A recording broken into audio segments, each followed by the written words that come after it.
واش كتقلب على منتجات طبيعيه اصليه او باغي تبدا مشروعك الخاص براس المال صغير؟ اليوم جينا لمدينه فاس باش نكتشفوا واحد الفضاء مميز تابع لتعاونيه مغربيه كتجمع بين الصناعه التقليديه والمنتجات الطبيعيه. هنا غادي تلقاو مجموعه متنوعه من الزيوت الطبيعيه، وغادي تلقاو العطور الطبيعيه والمنتجات التقليديه اللي مصنوعه بعنايه وبجوده عاليه، مناسبه للاستعمال الشخصي او حتى باش تكون بدايه مشروع جديد. هذا المكان يقدر يكون فرصه للناس اللي خدامين في التجاره الالكترونيه او اللي باغيين يطلقوا براند ديالهم او اللي باغيين يديروا مشروع صغير في مجال الكوسميتيك والمنتجات الطبيعيه، حتى الا كان راس المال محدود. وكذلك البنات اللي باغيين يبداو في مجال العنايه والجمال يقدروا يلقاو هنا منتجات وافكار تساعدهم يبنيو المشروع ديالهم. من قلب فاس كنقربوا لكم مصادر ومنتجات مغربيه وفرص حقيقيه للمشاريع.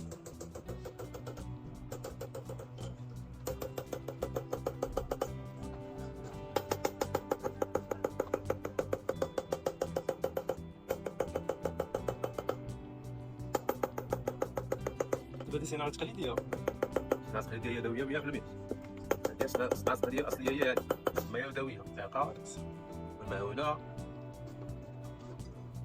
ذاك اللي كيسمي البيكار، اللي كيسمي الدابت، حنا كنسميو الدابت بواحد الكعيد، اللي كيسمي الكوبا بواحد الكعيد. راسي الموديل ديالك بعقلك والسكر تحسب خدموا جوج السنين ديالك وتبقى لها ساعه بقى. هذه هي اللي تخدمتها. هذه كانت هكا وخدمتها سوق الموديل هذا.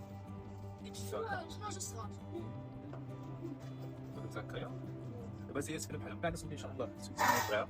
كاين اللي كيديروا بها لي بونبون الحلويات وكسارات، كل واحد باش كيخدمها.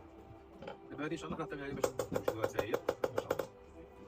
كنخدموا التصوير كباري بحال هذيك سينيه ديال الاسد، جوج بيردات 12 كاس 16 كاس تخدم. كاين واحد البرشلات ديال 16 كاين صار سالي السياس كتسموا ليها 12 ديال هذه صناعه تقليديه، يعني راه ما عرفوا بس الزيت ديالها وكيفاش خاصها من شكلي جا مقطع خاص معروف بالصناعه التقليديه. هي بس في اوروبا الصناعه التقليديه 100% ما كاينش كيف تزعم رقم واحد. تبارك الله. الصناعه ديالنا في بلادنا لا تبارك الله. ديالكم مرحبا بزاف ان شاء الله سالي تما. ان شاء الله شباب يتحركوا بهذه المسائل ديال هذاك الشيء المفارقه ديال البلاد.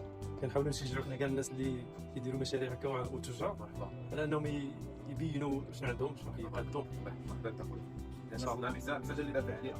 داكشي اللي درنا عده محاولات باش ندافعوا عليها، ولكن كاين جوج الاكراهات. ولكن كتبناو باش بقى لنا حل واحد اللي هو خوفنا المرضى يضربوا مع الصناعيين، ماشي يضربوا معاهم، ما يغوتوا ما يخرجوا يديروا حتى شي حاجه، يحاولوا يشريو الصناعيين ما تجوش قلبوا عليهم شنو غير خصوصا دابا الشينوا طلعت. ما زعما باش ناكلوا معاهم.